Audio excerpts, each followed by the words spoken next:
Hello and welcome, everybody. This is the Domain Gaming presenting Harmony's Fall. Oh, that's my cue. Um, well, welcome everyone. Welcome back. I hope we all had a good breather, time to take in the system. Uh, I will do the classic and ever legendary known as the Dice of Destiny, which means one of you lucky folk are going to recap us on how this story began. So, without further ado, Ian. Thank God. I was sweating bullets. We fell from the sky. I was the first one to land. I land somewhat gracefully. Came into contact with an orc. Told me to head to dissidence. Sorry. Then we found a half elf getting blown over by the wind. He kept calling the orc a tree. The next thing we found were two people attempting to get a touchdown with a gnome, and the linebacker was bearing down on them with very sharp teeth. The orc seemed to be friends with the dragon thingy, Drake, whatever it is. Threw it a tomahawk steak. Then we proceeded to follow him into town. We were taken to an inn, got cleaned up, found out that we have strange markings on our head that seems to have to do with our ability to cast magic, except for Yikishi, who doesn't have that because she is a rogue. And we kind of went about our day doing various things. I went around tending to the animals of the stables. Yikishi did some night prowling, saw something that we're going to start up with, and then we also had an impromptu play done by Kaya. All right, there you go. Sounds good to me. I'm actually trying to find. Here it is. My GM notes. Got it. Only the most professional here. Where are my notes?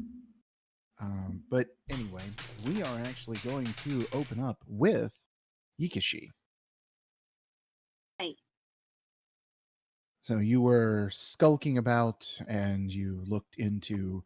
You followed these guards. They had someone that they were dragging behind them. You look Yeah. around. And I believe you said the last thing you did was you looked in the alleyway? Yeah, I looked in an alleyway and I started to follow them. Okay. Because I believe it was. Yeah. So, looking in the alleyway, you do see an individual that matches roughly the same armoring and attire as the other two guards who were dragging the man away. This one, on the other hand, does not seem to have weapons drawn and is instead removing his cloak and placing it on another individual, young woman who seems rather worse for wear. It would appear that whatever scuffle you'd come across, these individuals seem to have intervened in it. Okay. I would like to jump on top of the roof to get a closer look at things to see if I can try to Alright. overhear anything. Which group are you going to be eavesdropping on? Whichever one's the closest one to me. That would be the woman and Sure. the guy Sure. that just dropped the cloak.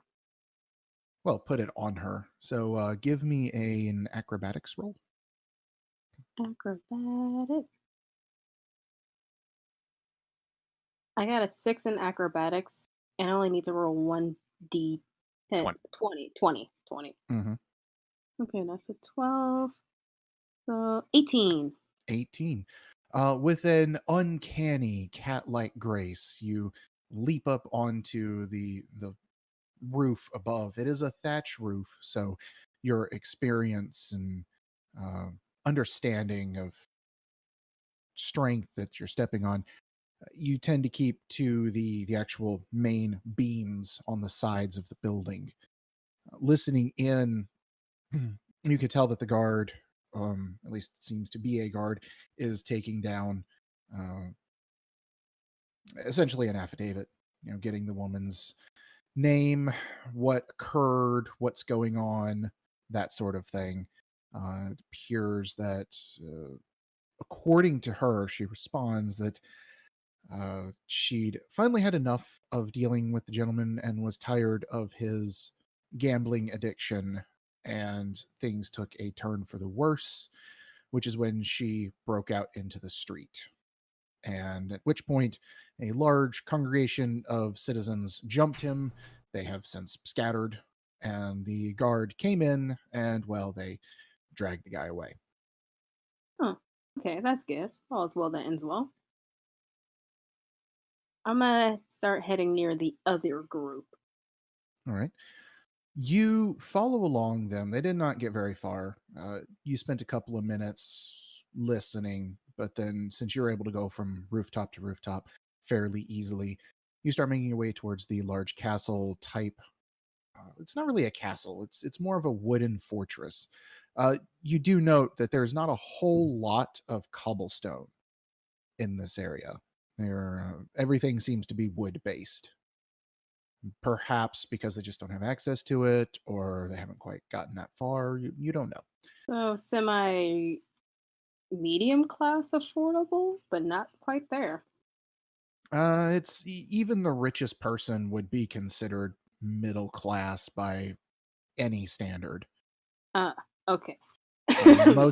Most of the houses look to be look to be constructed by an individual. Maybe a lot of the beams are crooked. There doesn't appear to be any uniformity between them. It's very disjointed, and even as you're having to go from rooftop to rooftop, you're finding that you're still only maybe at most on the second floor. So you're at most 2 stories up. There's nothing that gets particularly tall around here. So you continue following the guards, and you start to get towards the fortress area. Give me an intelligence-based stealth roll. So give me an intelligence check and apply your stealth skill to it.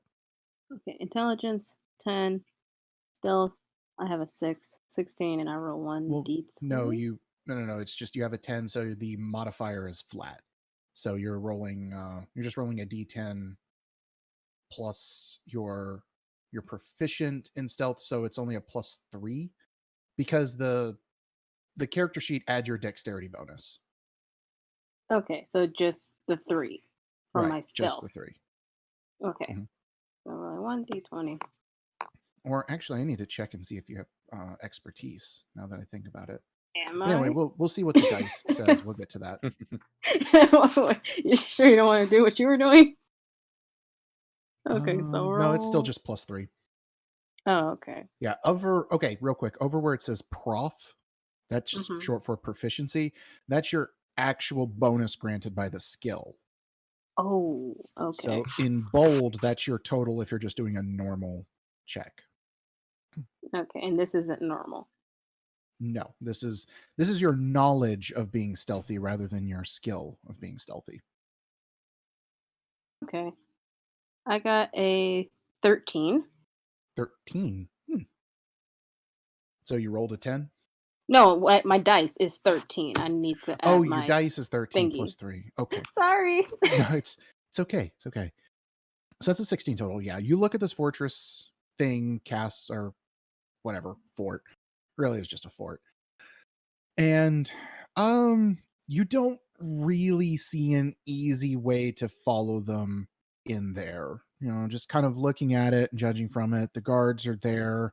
They're pretty they seem to be pretty attentive. Looking at it just for a few minutes, you can tell that they at the very least are on the lookout for trouble. There's Okay. an air of tenseness. They're Tenseness. they're not exactly like actively looking for someone, but it's pretty clear that they're all, excuse me, it's pretty clear that they're all sort of on edge. That little Um, scuffle shouldn't do that to them in the least. no, Can I not at roll a all. perception? Well, what did- Not really necessary. You have a passive perception of 17, oh, um, which means you just naturally hear things really well. Hear okay. I and just notice wanted to check things. out the area to see if I can sense whatever they're tripping off of. Not really necessary, and really even with a high perception, it wouldn't be that difficult. Or it would, even with a low perception, wouldn't be that difficult. You can hear an individual who his voice booms out of his room, uh, and it is just absolutely livid at this moment. I can't get any closer. There's no ledge or anything. I mean, you've got the fence around the fort, But and those you've got guards are doing their job. yeah, but those guards are definitely doing their job. This is the day where you really don't want to mess up, apparently. Yeah. Um, I'll just you make a note also of that voice. you also pick up other things. You hear the Like, sounds of celebration, of uh camaraderie, of what's the word to look for here? You hear what sounds like people having a party coming from the fort. This person yelling is kind of on the very edge, and so whatever has got hmm, all the guards concerned, it doesn't seem to be slowing down the party going on inside. But you can't really see what's going on from there. interesting. Okay. I think that's just enough a little scouting for the moment because I don't want to screw up this early in the game. I'll just make a note of the guy's voice to try to remember next time. And start heading back to the tavern, bar, pub, Yeah, yeah. wherever everyone else is. Well, not everyone is there, but most everyone is there, I believe. Who is not at the tavern for the night? Uh, Probably just Ural, right? He Yeah, would be. just me. Yeah. All right. cool. I'm gonna start dashing back, making little notes of side alleys and stuff. Yeah, you start to get a little bit of a map of the area. Yay! Anyway, you come in and the barkeep is there and he goes, "Ah, you're finally back. Have a good adventure." Hi, quite interesting this town you got. I like the Really? big fancy building that you got in the center. Who's the big shot that lives there? That would be the Baron.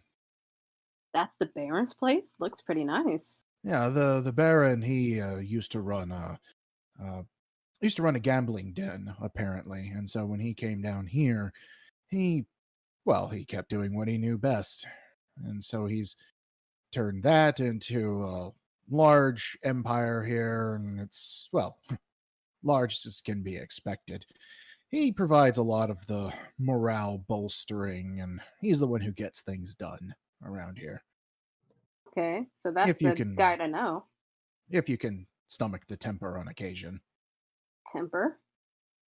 He's a little boisterous of an individual. I'll keep that in mind. But hey, if there's any parties, let me know. I mean, you're certainly welcome to go attend his little gathering once you've made yourself a citizen of Dissonance. Anyone can go? Oh, sure, it's open to all types. You just have to walk up to the front gate and ask. Well, great. That's nice to know. It's not too late in the evening, right? It's getting pretty late, and you have no money, and your character is familiar with the concept of gambling. It was Yeah. actually up until about 20 years ago a common pastime in Harmony. But then 20 years ago, that was when the Spark Madness event started to come and started to Mm, really grow. And so things like gambling and vices and all kind of started to go by the wayside for fear of being marked as Spark Mad and cast out. okay. So, gonna need to spend money to make money and to get to know this guy.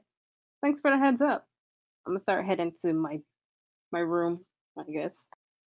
It's the common room. I mean, it's quiet enough. There certainly aren't a whole lot of people there. A couple of you know what? You see about four individuals there. Each of them seem to kind of be out on their own. Don't seem to have anyone specific. Um, there's one person who seems to have a very hefty sack of coin with him, although he guards it with a golden chain, uh, accompanied with him here nor there seems to be another person, and they're arguing about the price of some kind of meat. You don't know what the creature is, but they seem to be arguing about the price per pound. Then in the Sure. back, of course, there's the musician. Huh, musician. Guy with Uh, money. Guy with money. Does he look angry? it seems to be a cordial discussion. Okay. It seems to be Um, two people who would rather talk than get aggressive. hmm, But all right. that was only three. The fourth person is a halfling off in the back corner. Halfling. Yes, just kind of bouncing off of the lighting. He stands roughly about slightly taller than a gnome, but much pudgier. The fireplace light bounces off of his auburn hair, and that's about all you can really see. Is he's got his arms and hands folded over. A pipe puffs slowly in between the hand and where his mouth would be. And he seems rather modestly dressed. But the most striking thing that you can see about him is this bold blue cloak that he wears. Wants to brag and boast with silence. Interesting. I don't think I'm gonna start anything this early on. I'm gonna just make a note of these people to remember for next time and head to Mhm. bed. All right. Well, each of you do manage to get a decent night's sleep. Does anyone have anything else they wanted to bring up before we move on? Nope. Nope. All right. So morning comes, and it is an early morning. In fact, because you're in the common room, the moment the farmers start to come in for a pre-sunrise breakfast, it unfortunately does wake you up. Mm. I'm an early That's bird. it's very early. It is before dawn. Oh, no, it's still dark. Yep. Most likely I can hear with my ears, so I'm up. Yep. You're right. I'm not even gonna try to force Ikashi to go to sleep. Just she's up. She's up. Yep. Early to bed, early to rise makes a man healthy and wise, but socially dead. Yep. So it seems to be, sorry, pardon me. Um, seems to be that the common tavern area has kind of cleared out, and this is just kind of a breakfast bar of about four farmers, four or five that are sitting there just waiting on various bits of food before they start their day. Question. Do I happen to actually know any of these since I was working stables around town? You actually do recognize one of them. His name is Annette, and he's a human that has kind of a bright curly hair, which is odd. Farmers tend to, because of the sun beating down on it, they tend not to have fair complexion and curly hair. But whatever. He was the farmer. Um, he does have a pretty sturdy look about him, other than his fairer complexion. But yeah, you tended to his one of his pack mules that had suffered from stepping on a stone incorrectly and had cut across his hoof. Eh, I was just curious. Okay, but uh, other than hmm? sorry. I was like going downstairs or upstairs, wherever we are. Does Ikashi recognize anyone that she probably passed up during the night?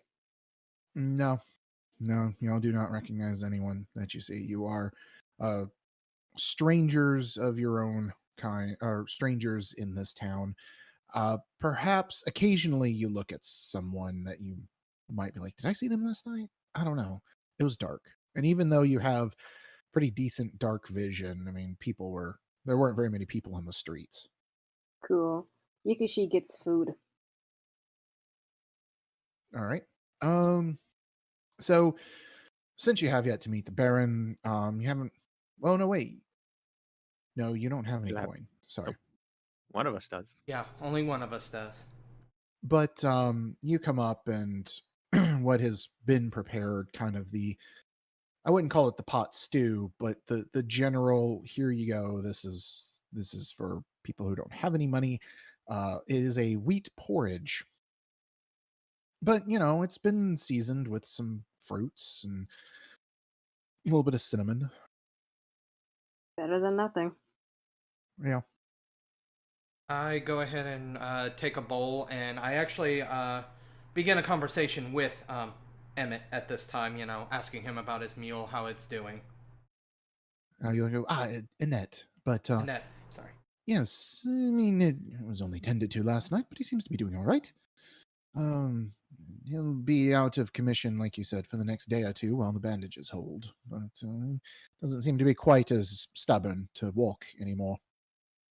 Good to hear. Always good to hear. So, how long are you in town for?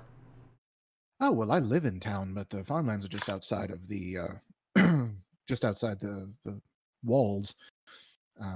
We tend to keep very, very close in the event of an attack from one of the larger monsters in the area. Larger monsters, those scaly things that breathe fire? Ah, yes, the Janathi. At least that's what the orcs around here refer to them as. They they're just terrifying creatures, and then there's quite a few others. Some fly, some don't. We've had dragons, we've had large tortoises, we've had a snail roughly the size of a house. That one wasn't exactly a threat. You guys have some very interesting animals here. It made particularly stunning glass, though. Yes, the trail, the slime, whatever. When it came through, it kind of sort of didn't care that it went through one of our farms, but that's okay. How do you stop a 2,000-pound snail? Can I make a quip about salt here? Oh no, we tend to leave most of those creatures alone, and as a result, the uh, forest folk, the plains folk, or whatever they refer to themselves as, they tend to keep the creatures aired away from us. But no, it made the most spectacular glass. Our local parishioner just had to go down and get a cut of it, and a large section of it now graces the halls every morning of our chapels. Okay, you mentioned these plains folk, they keep track of the animals in the area? Much of the larger ones along the plains, yes, and then there's the mountainous types up north.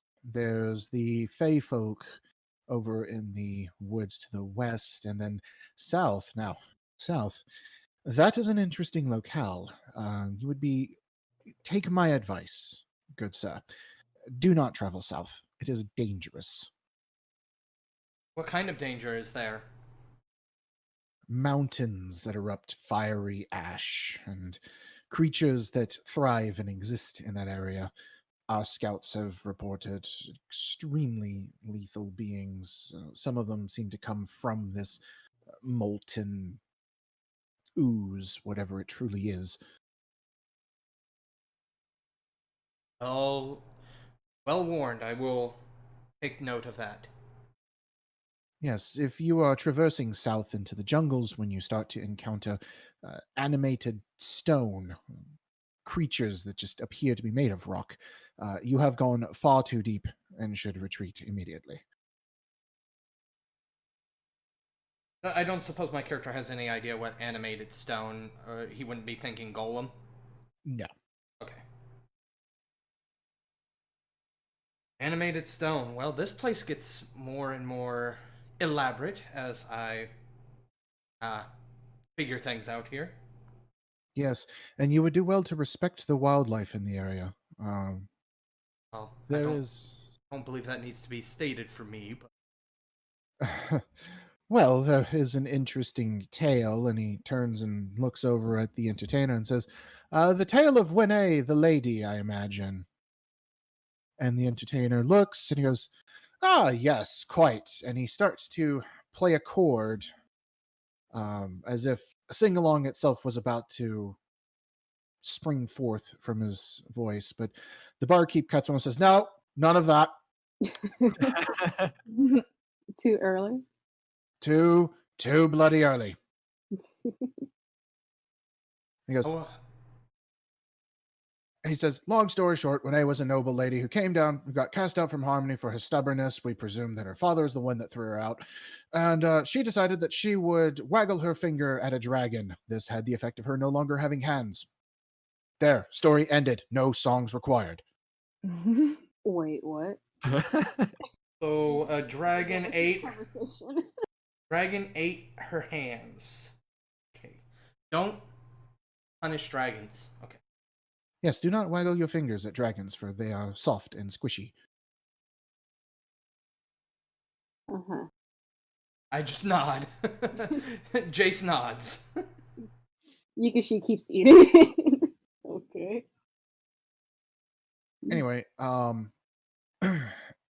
soon after y'all finish eating, the farmers have long since gone. They ate, they're gone. Like their goal is to get started as soon as there's daylight that they can see. Which for some of them is not that big a deal. But some need more light than most. And you kind of sit around the tavern for a bit. There's a bit of a delay in your intentions. For whatever reason, the barkeep assures you that if you all just stay put for a moment, the interested parties who want to talk to you will arrive. And it is roughly about, I'd say, 2 hours later. One of the individuals from last night, the man who took your questions, comes in with a couple of guards. Yikishi, you recognize not the individual guards, but what they're wearing. They seem to be whatever passes for the local law around here. Hmm. He takes his scroll and he steps in, and not really looking around the room and seeing that there are very few people, he simply says, I am looking for the individuals known as Jace, Devon, Kaya, and Yikishi. Present and accounted for. Here. Yeah. Hello yes. there. The Baron has requested your presence as soon as possible.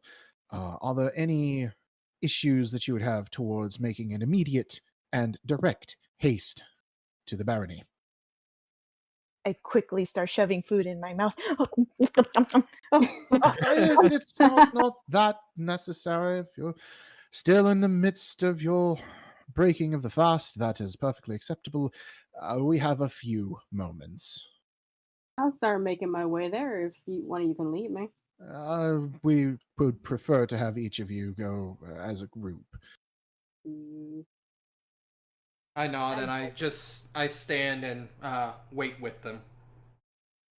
Yes, well, as soon as Kaya finishes stuffing her face, the four of you are escorted up to the barony. Now, none of you have really seen this before, with the exception of Yikishi, but it is in the other areas, there's only one, maybe 2 stories on the building. This one has attained a 3rd story through engineering. And it's a very imposing building. The wooden palisades on the side seem to almost be grander than the walls outside the town itself.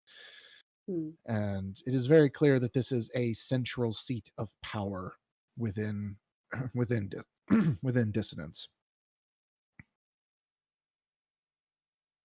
Fancy place we're going here.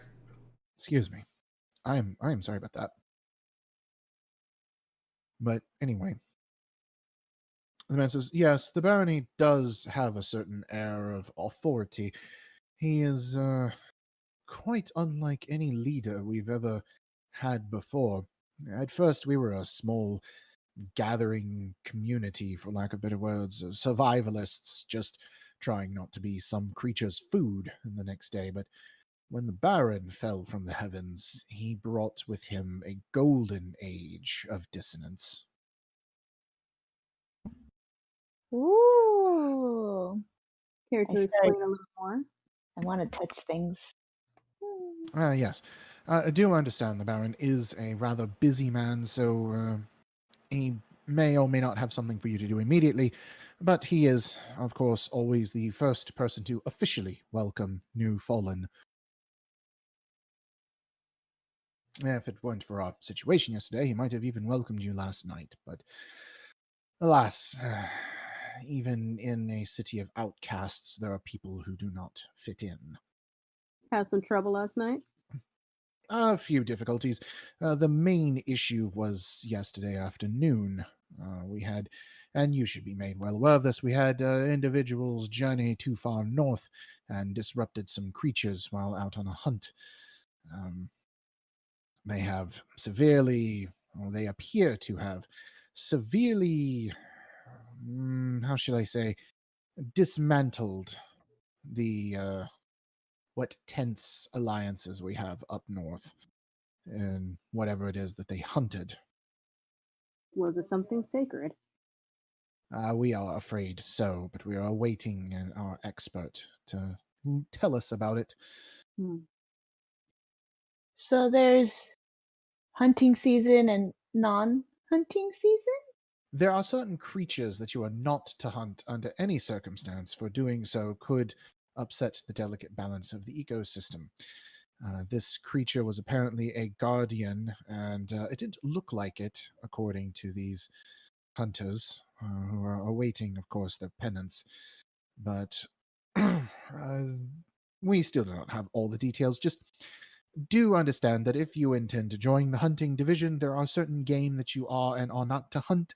You will, of course, be given all of the appropriate classifications and laws and regulations, such forth and such forth and such forth. Anyway, here we are. Hmm.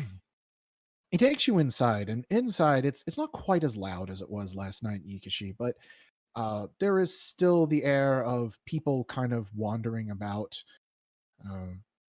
For the rest of you, this is interesting. Some of you may take to this better than most. The air is filled with the smell of smoke and brandy, and fine foods, fine dining.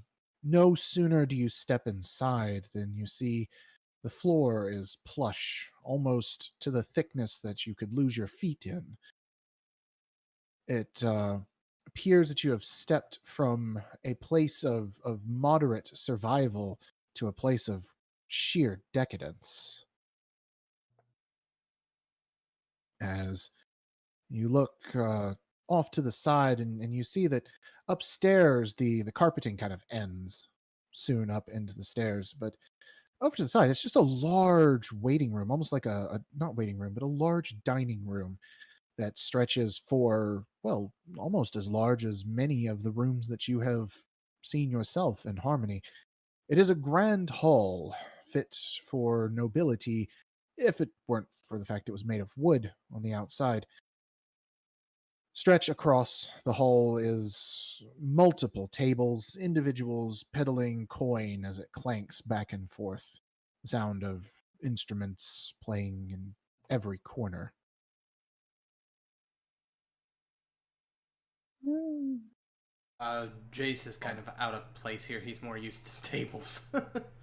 Almost as good as Harmony. She was It just flying is. around the place.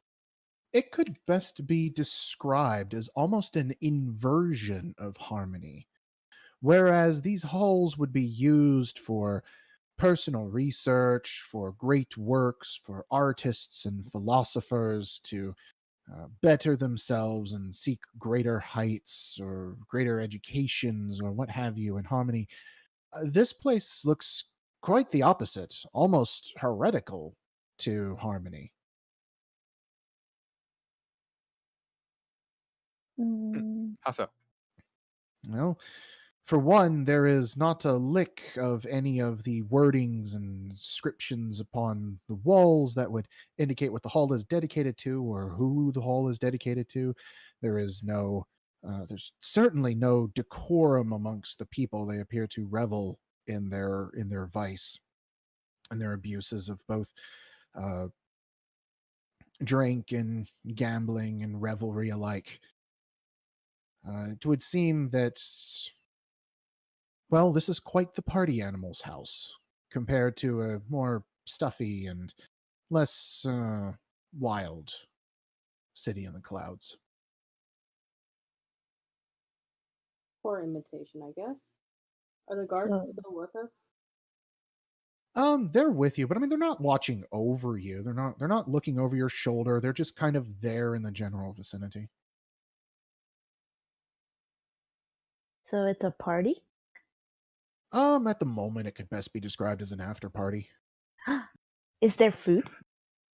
Oh, yes. Yes. The food that hits your senses is absolutely a knockout of various meats, eggs, cheeses, wines. Um, you can smell different vegetables, different roasts. It is quite something. Hmm. Ooh. Okay. I know where I'm going. And I start making my way to the food court.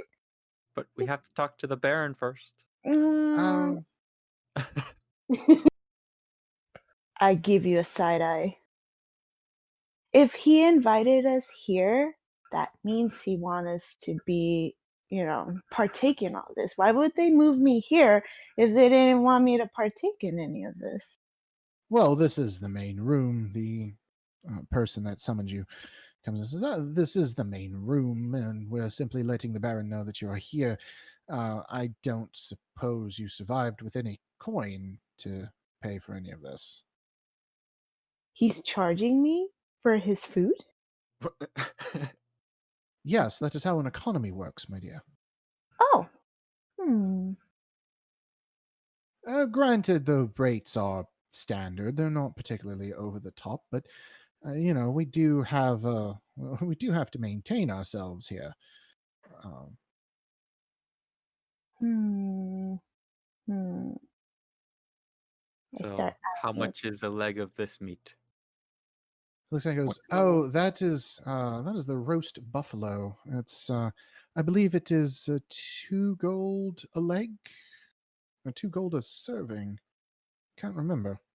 Uh, No, that is one of the more expensive meats." And he points over there. Says, "There is some roast mutton that'll do you quite nicely. It's still quite a good meal, I might add.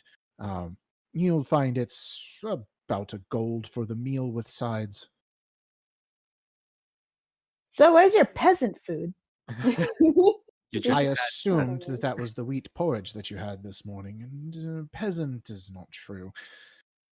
There are, well, shall we say, other reasons for this existence. The Baron is more of the businessman than I, but he says it's something about maintaining one's status. Do to make. Hmm. But Uh, deals many. He's the one who communicates with a lot of the more magically inclined creatures around here. Much of this, as he points out, is admittedly refuse to some of them. The creatures, the dark dwarves that delve into the mountains, they have no real need for the gold and gems, and we simply. I recall that meeting most of all. It was the way the Baron's wording was, and he seemed to almost get wistful about this. The way he describes this deal that went down, um, and he says the Baron came to them and explained to Idhelm was his name, I believe, the emissary, explained that he wanted to put on a grand display of the splendors of Pachuna, and so had the gems and gold and all of the things that we could prepare for coinage and rare metals brought here. And that is the beginning of the hole that you see here. See, Hmm. he made a profit. As he is a man of many words, even if somewhat direct at times. Well, you see, I had a lot of money. I did. Truly, I did. But seeing as I fell from the sky, I left my money Yes, back up there. I'm afraid that is not an uncommon tale here at all. Mm. Many people, from nobility to common to just anyone really, uh, left much of their possessions, if not all of their possessions, behind. That is why we oft refer to the clouds as um, the fog of rebirth. Fog of rebirth, huh? Yes, I'm sure that, like many others, as you activated the feather you were given as a child to protect you in case you fell, it consumed all of your worldly possessions. Hmm. Most. Just left us with the clothes on our backs. Yes, it is. It is an interesting ability, but I believe it has to do with the ban that occurred some time ago. Now, many of you are familiar with the ban. It's simply just referred to as the ban, but it basically translates into nothing goes down there, nothing comes up from there, from what was beneath the fog. And many philosophers argued that the idea of something being down here was preposterous. Uh, but just in case, they still signed into law the agreement that just in case there was something down there, it was not allowed up in Harmony. Hmm. So I have to contribute to society. Well, certainly you could find some way of making coin, yes. And another individual, a young elven boy, comes up, whispers into the man's ear, and he says, "Ah, yes, well, the Baron will see you now." Oh, good. Nice. You're taken from the plush carpet up the stairs, and as soon as you make it past the first flight of stairs, the carpet stops.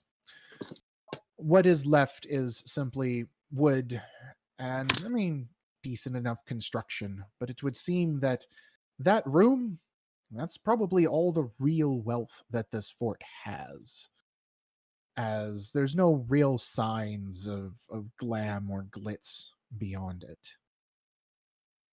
Up to the Baron's room, it is a simple wooden door, and when it opens, you see a decently enough made desk and a gentleman, uh, rather large, but in shoulder, not width. He is quite a striking looking man. You guess he's on the taller side for a human, and his broad shoulders kind of straighten up as he looks, and he says, "Excellent! The new people, the new fallen. Come in, come in, come in." He's gonna. There are 4 seats for each of you, and sitting there, in fact, for each of you is a glass of wine. I go ahead and move to the desk and take a seat. Yes, yes, come in, come in. Welcome, welcome to Dissonance. I am, of course, known as the Baron, and I would ask what brought you for here, but we all know it's not quite by choice, now is it? I shake my head. No, No. no. Is it ever? Actually, yes, we've had some people who just jumped. You could do Just that. jumped.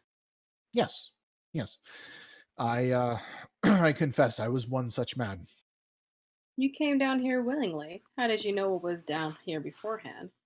I didn't. But the feeling that I was sitting up there in Harmony doing absolutely nothing with my life but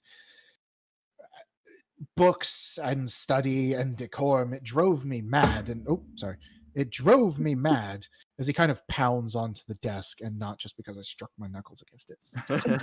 It hurt. He's just getting immersed. Yes, sorry, He's I get a getting little too into character here.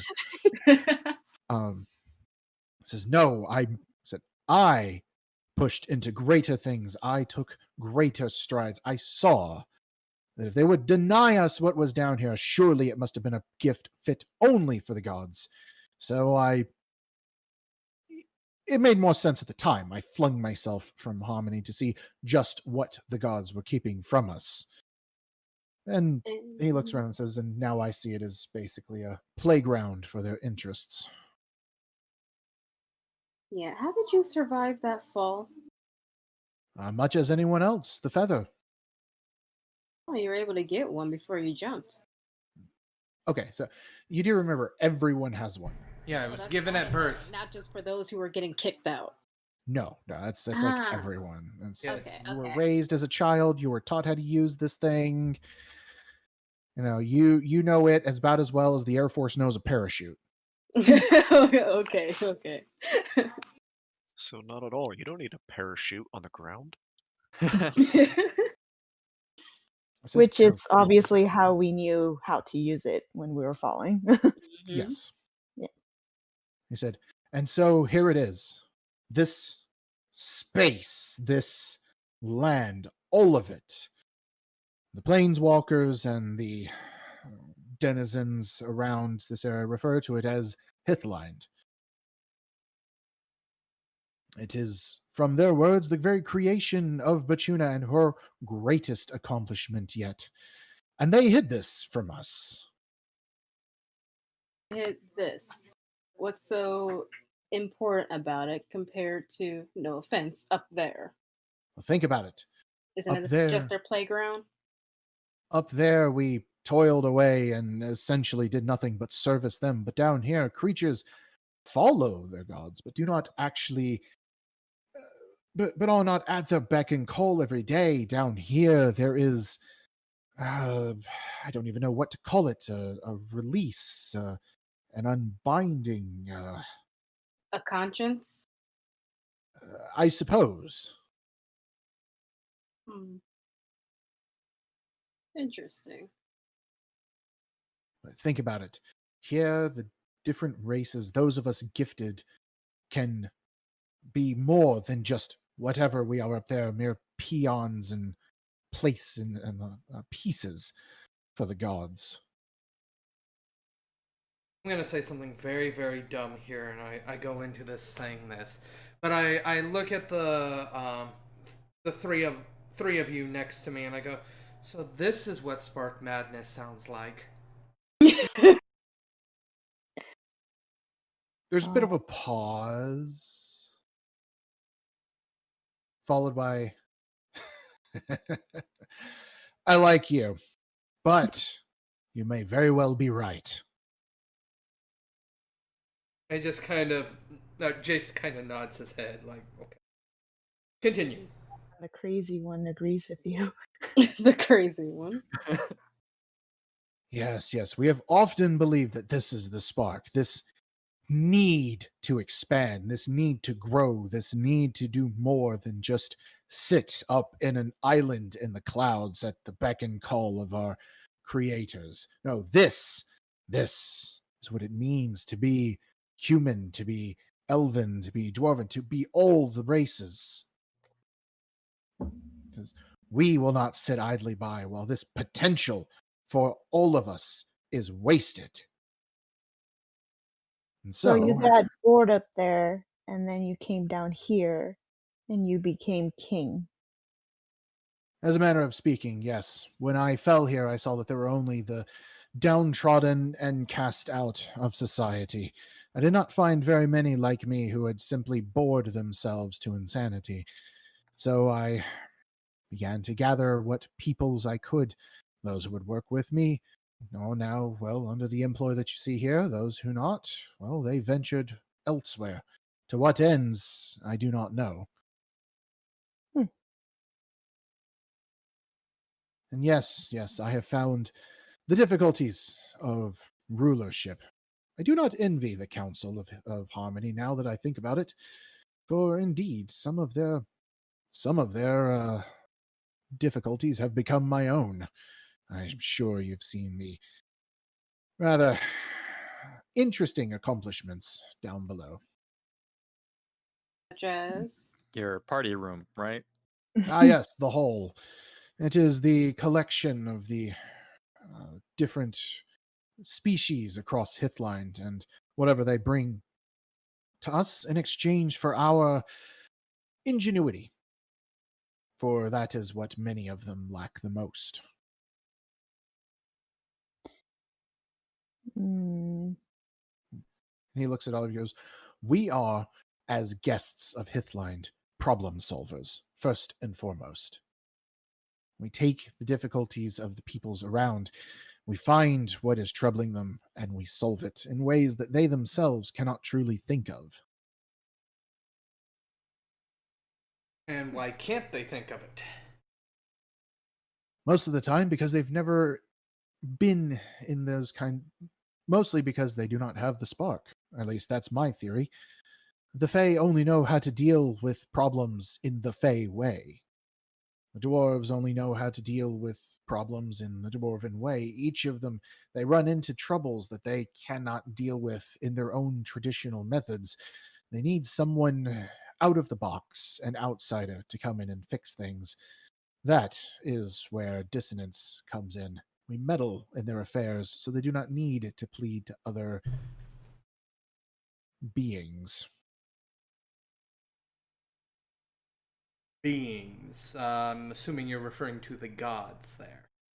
Yes, well, they can sit up in their little high perch all they want. But mark my words, dissonance will outdo harmony one day. It's got a little bit of a ways to go. But, um, I believe we've shot the breeze for long enough. I'm sure you called us here with a reason in mind. Well, first and foremost, you four are, of course, the newest arrivals to the city, so I would welcome you as similar fallen beings. That is the primary reason. The secondary reason is, of course, since you have fallen, there is the little matter of, are you going to be a problem or not? And I don't believe so. I don't believe so. Not from what my Inquisitor has told me. He believes that despite the interesting backgrounds and circumstances leading to your casting out of harmony, you are indeed made of stronger stuff than most that end up here.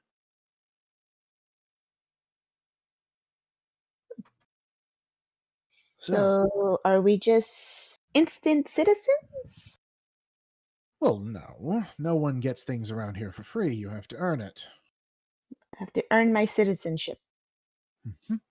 Mhm. So, there are a couple of ways to do that. You can get a recommendation from a guild master if you wish to join a guild. You'll join as an apprentice. You will learn a trade and a craft. Also, that includes such things as the Farmers Guild. So, if you're someone who's good with crops, you can join them. Trade crafts, of course, arcane crafts. I've noticed three of you do still have the mark of the arcane, or at least spark of magic, whatever they want to call it. So that would be a rather prized thing around here. You do well to care for that.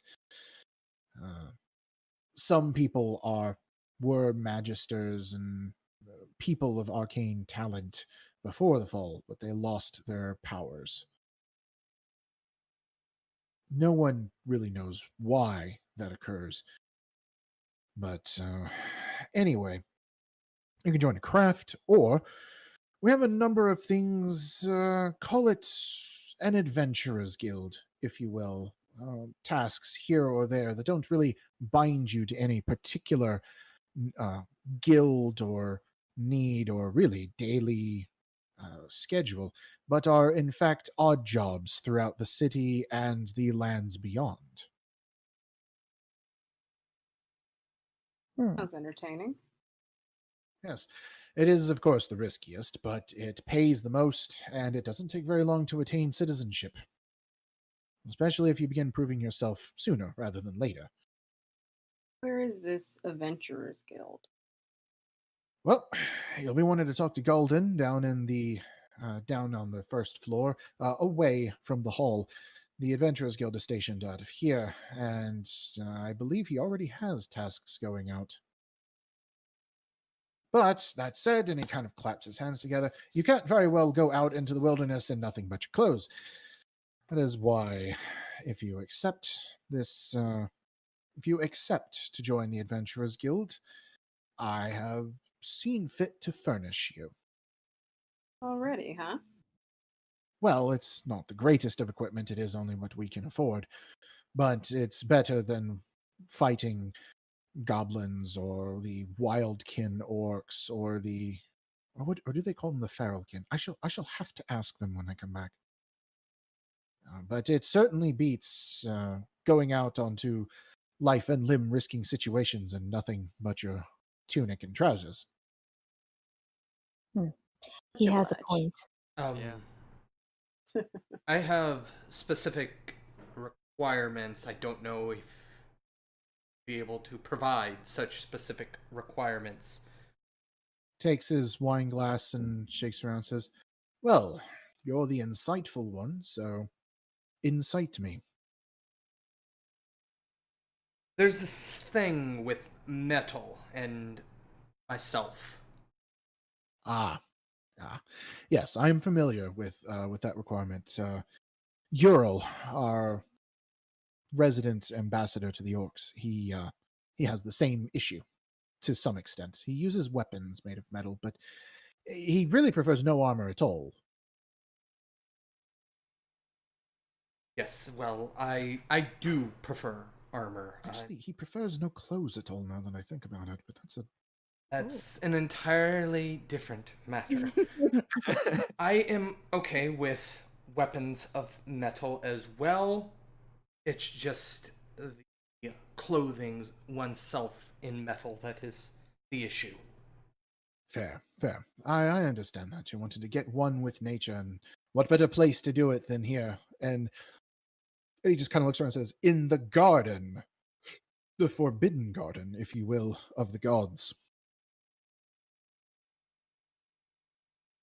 He seems to have taken this whole not being in paradise thing pretty well. Noted. It sucks. Obviously. Sounds right at home. But anyway, Golden awaits the guildmaster. We shall I shall send some fitters down, and they'll see if they can't get you put together and ready to go. Uh, Thank you. do we get a guide down there so we don't get lost? That's for him to know, and for me to send you that direction. What? Okay, Points away. point away. Downstairs, over on the other side, and he looks at him and goes, Efrix, can you see them down? And a young female elf says, "Yes, Baron, I'll see to them. Come along." I Yeah, we follow. follow. I trot. Soon after you meet with the guildmaster, and he's a no-nonsense type guy. He cuts straight to the chase, and he says, "All right, so you're the one the Baron wants to send out up north.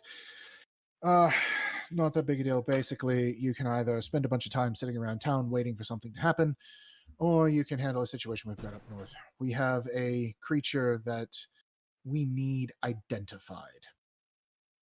Does this have anything to do with the hunting incident? Mizzy does talk too much, doesn't he? Anyway, yes, we have a situation, and we are a bit short-staffed. They have gone on to look at the different carnivores in the area to make sure that the city is still safe. But we need someone to take the game that was hunted and take it to one of the orc tribes up north to have it identified. All right, I'm assuming pack animals and the like will be provided, or is it not that far north? Some travel horses can be provided, although please, we need them back. I will bring them back, probably in better shape than when they left. I hope so. Travel horses seem to be the thing we lose more than anything else out there. Is Right. this a large creature that we're taking? No, it's not really that large at all, in fact. And he brings you the bag and he opens it up, and it's scaly. It's almost like a long fish, but draconic at the head, with Ah, very small wings. He said, "We knew there was a trouble. We knew there was a problem when something with this small of a wingspan was flying. And when they started boasting about it, we'd realized that we may very well have run afoul of the Fae." Explain a little more. The Fey wilds to the west are okay, yeah. home to some of the more dangerous, magically inclined creatures here on Hithline, and we do not, as a habit, hunt in that region for fear of angering the Fey. They have creatures that could destroy this city in but mere moments, and the very trees themselves would rise up to destroy us. Why was that thing in the north if it's from the Feywilds in the west? We're not sure, and that's part of the conundrum. See, normally they're typically in the west, but for this one to have traveled north, we don't know. Would I not necessarily obviously for this specific animal, but as a general knowledge thing, would I know why animals leave their normal habitats? Their habitat is usually no longer sufficient to sustain them, be it either too dangerous, not supplied enough, or something scared them. Okay. I mean, there's any number of reasons why. Okay. Do you have a list or a bestiary so that we can know if something is attacking us, whether we should or shouldn't kill it? If it looks like it should, if it doesn't look like a beast, leave it alone. For now, that's the general description. If it looks to be otherworldly, if it looks to not quite be like a game animal, then please leave it alone. What's a game animal down here? And he just kind of like says, "Oh yeah, they need the hunting guide here," and he hands you a rather large tome, and it's just referred to as the bestiary. And you start to kind of flip through it, and it's a lot of laws and regulations about hunting, but there is a section in the back about the different kinds of animals, and it looks like large woolly bovine style creatures, almost like a buffalo, but with kind of a more elongated hair front. Actually, more like a yak. I'm sorry, I had to think about that. Like a yak with a bit of fluff to it. Aw. Fluffy. There is there's actually an entire section on venison. If they have glowing red antlers, no, don't attack those. Um, Basically, he says it really boils down to anything out of the ordinary. If you see a herd of something, it's usually not that spectacular and is probably safe to hunt. Okay. Can we Makes keep sense. this? Or I is this something suppose we for we here? we I suppose we do have a couple of copies. We can always make a new one. Okay. Because, we can't really memorize it in a moment. Fair enough. Fair enough. Well, with that said, each of you have had your character sheets to this point. Hmm. The gear and equipment section that is in your character sheets is now activated. Yay. Yay.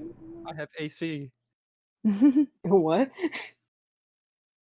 It takes a little time to get you fitted, but they do, in fact, find a fitting. They do have to cut a hole out of one of the leather pants so that Yikishi's tail can stick through. But Yay, my tail.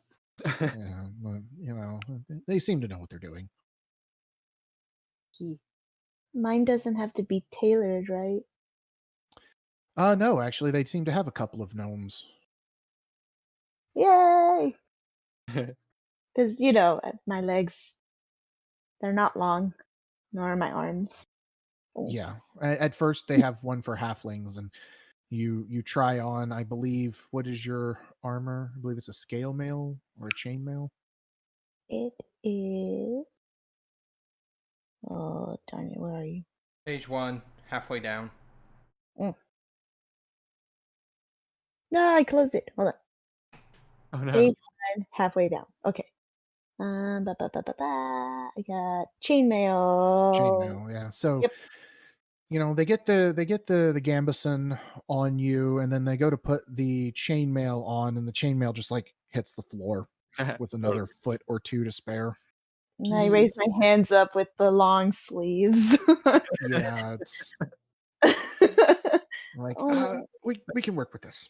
If, And they if do. you just curl it back up, you get 2 layers. that's.